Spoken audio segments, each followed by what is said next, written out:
Coming up, part 7 of the layout rebuild. Hey, welcome back. Hope everybody's doing okay. Like always, want to take this time to thank all my subscribers, and for those who leave a comment, it's truly appreciated.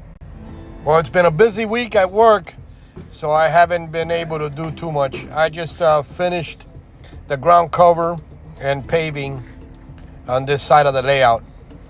Here's my sawmill with a little bit of saw on the ground.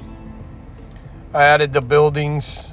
I still got to do the wiring for the lights, the people, and the cars with the lighted headlights and tail lights.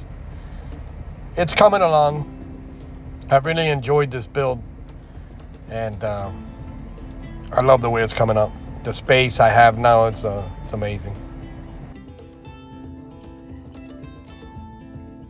My wife surprised me from Hobby Lobby, these two nice looking frames of some steam locomotives, and then that little steam plaque.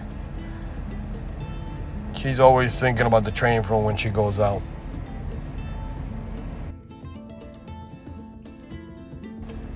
I have my farm and my cows back there. Little Range Rover. I really like it. Well, there she is for this update. I hope you guys enjoyed the video. If you did, thumbs up, subscribe, and click that little bell button. I appreciate y'all. Happy railroading.